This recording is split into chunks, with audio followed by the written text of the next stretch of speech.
You ever watch a team and feel like the playbook suddenly became a choose-your-own-adventure gone sideways?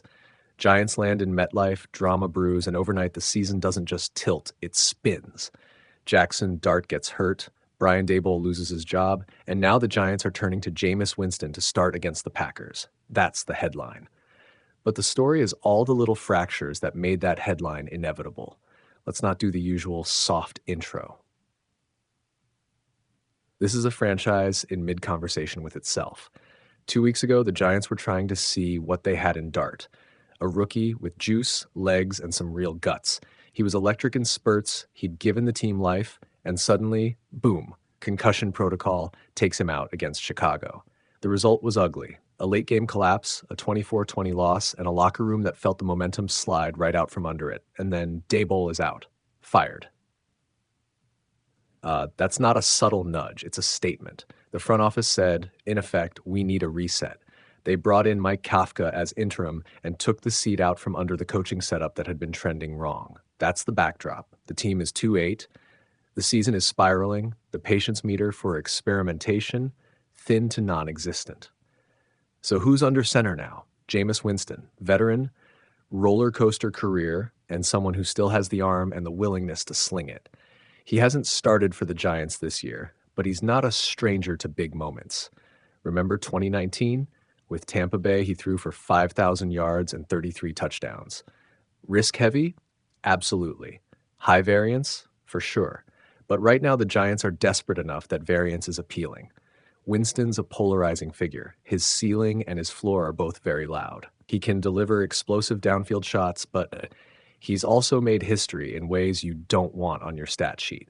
Still, Kafka's message was clear. He trusts the QB room, and he trusts Winston to lead the group. That's a practical pick. You want someone who has been there, who can process a playbook quickly, and who will rally the locker room without a long learning curve. Russell Wilson, who started the season as the Giants QB, is still in the mix, but he's been inconsistent since the big trade years ago. The Giants brought him in to stabilize, but instead they've seen flashes and a lot of regression. Sacks, conservative reads, too many times not using the whole field. That's why Kafka's pick makes sense. Start the veteran who can be decisive and put points on the board, not just nibble. Here's the raw truth about what the team faces with Winston. The offense will change. It's going to look more vertical, more aggressive. Expect more shots downfield and fewer five-step check-down sequences. Winston's strengths are his arm and his knack for creating big plays. He'll give the offense a pulse. He'll also risk turnovers. The Giants are trading predictability for punch. With a rookie injured and tension in the coaching ranks, sometimes you have to swing for fireworks. But let's be fair, the problems aren't just at quarterback. Look at the context of that Jets game, and you see a team leaking points in odd ways. Special teams errors, late penalties, and defensive lapses piled up. You can swap QBs until your head spins, but if your line keeps getting pushed into the quarterback's face and your coverage misses assignments, wins won't come. That's the ugly part. Winning is detail work, and the Giants weren't doing the details in Chicago. So what should you expect from Winston against Green Bay? First, quicker pre-snap decisions. Kafka will limit the menu early. Quick throws, some play action when the ground game lines up right, and a few designed vertical shots to test the Packers' coverage decisions. Second, watch for adjustments. The Giants will try to protect him with max protect calls early while he gets a feel for the speed. Third, scoreboard management. This team can't afford emotional swings. They need Winston to be a steady hand and an engine, not a roller coaster. There's an emotional layer here too. Jaxson Dart's concussion protocol is no small thing. He's had multiple evaluations this season, 4 by the sound of it, and concussions are a different sort of injury. They take time, care, and patience. For a young player, missing reps in the heat of a season is a real developmental hit.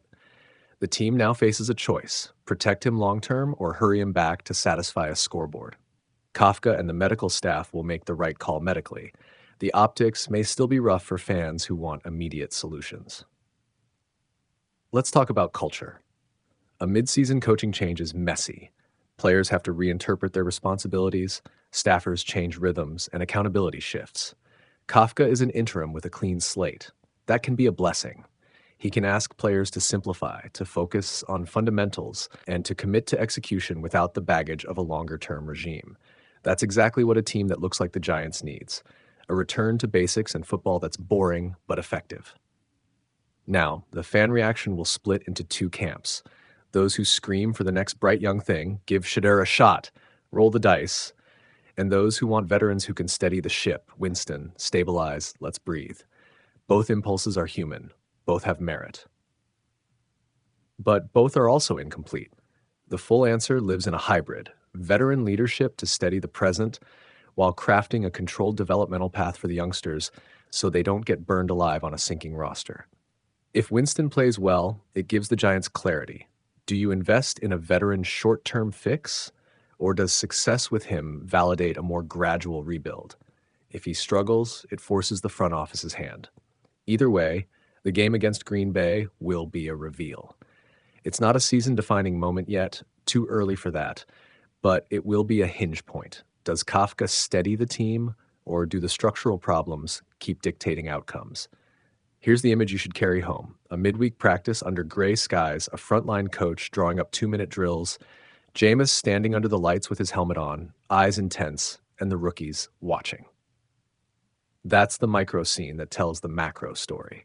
The franchise needs to see who responds. Winston's start is a test for him and the team alike. Final thought. Football is messy, and sometimes solutions look ugly before they look right. Starting Jameis Winston isn't a confession that the Giants are done with youth. It's a pragmatic bet to buy clarity. If he can hold the job, stabilize drives, and limit the turnovers, the front office will have breathing room. If not, the season becomes an accelerated audition for the future. So tune into Green Bay not just to see one game, but to watch what kind of team the Giants decide to be. One that clings to hope without structure, or one that uses a veteran hand to buy time while the pieces get put in place. Either way, this week will tell us a lot about patience, leadership, and whether this rebuild is going to be careful or chaotic. Jameis Winston gets the start Sunday, and nothing about that sentence feels like a small detail. It's a pivot, a shorthand for chaos. Brian Daboll is gone, Mike Kafka is the interim, Jaxson Dart is stuck in concussion protocol, and the Giants are scrambling for any steady hand they can find. Winston is that hand for now, a veteran with arm talent, history, and a volatile ledger. And the Packers get his first start under a new Giants regime that's trying to stop the bleeding at 2-8. This decision is less about Winston's upside and more about circumstance. Dart had been the spark, mobile, aggressive, and willing to make plays with his legs and his arm. He left in the fourth quarter versus Chicago after taking a hit on a designed run, and the concussion protocol obliged the team to be cautious. With Dart unavailable for at least this week's game, the Giants needed an experienced voice who can manage a huddle, move the offense, and not create more problems. Jameis fits that bill in theory. He's a former top-of-the-class thrower, comfortable leading an offense and making plays downfield. In practice, the cost is obvious. Winston's turnover history and penchant for gunslinger decisions are well documented. Russell Wilson hasn't given the Giants a reliable option behind Dart, and his late-game possessions when he relieved Dart didn't inspire massive confidence. That pushed the staff to elevate Winston into the number 2 role and now into the start. Mike Kafka, who's been in the building and around the room, said he trusts Winston and leaned on the veteran's leadership when announcing the move. That's not nothing. Leadership matters when you rip the playbook, institute new routines, and need to steady a locker room after a head coach is fired. Let's break down what this likely means schematically.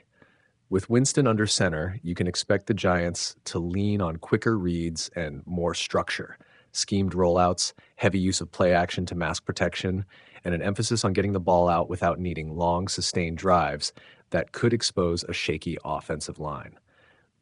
Winston's arm compresses defenders with shot plays, so intermediate crossers and seam concepts are in play. But offensive coordinator choices will also reflect the staff's desire to limit interceptions. Conservative game plans that milk short completions and yards after catch will probably dominate, which in turn puts pressure on the running game and the offensive line to sustain drives. Defensively, the Giants need more than a steady QB to right the ship. Their recent loss showed special teams meltdowns and late game penalties that killed their chances.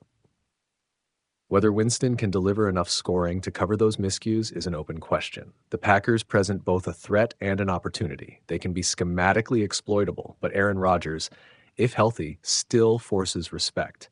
This week is less about winning a war of X's and O's and more about stabilizing the environment. Minimize turnovers, limit explosive plays, and keep the game within reach. From a roster and franchise perspective, this is a message. The Daboll era is over, and Kafka gets to audition as an interim leader. The team announcing Winston as the starter signals the front office isn't ready to hand the keys to a rookie right now, or at least prefers the optics of a veteran while evaluating the next steps. That protects the team from the narrative of panic, but it raises questions about long-term direction. If Dart clears protocol soon, does he resume the job? If he's out longer, does Winston's performance create momentum for him? And where does Russell Wilson fit once everyone is healthy? These are roster questions that will reverberate beyond Week 11. There's also a human element. Concussion protocol isn't a storyline to rush. Dart has already hit the concussion mark multiple times this year. The Giants must balance competitive urgency with long-term health. Fans want instant answers, but the medical imperative should prevail.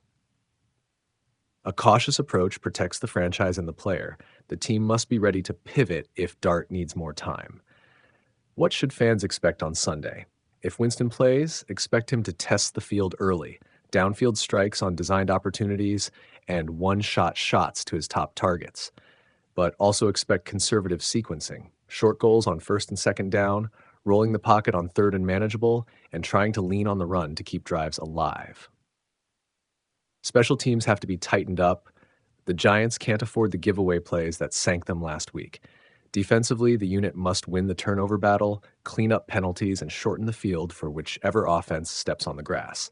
Ultimately, this move is a symptom of a franchise in mid-repair.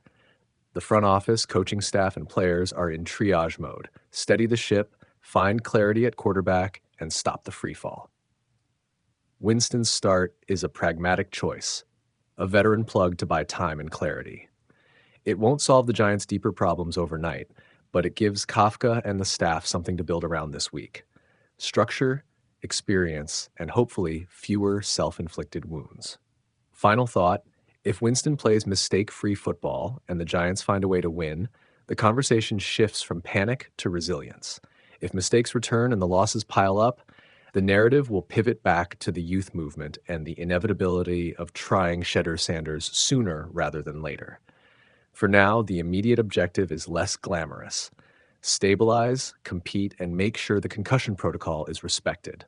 The rest will sort itself out in time, and in the meantime, Sunday's performance will be a measuring stick for Kafka's interim tenure and the Browns' long-term quarterback saga.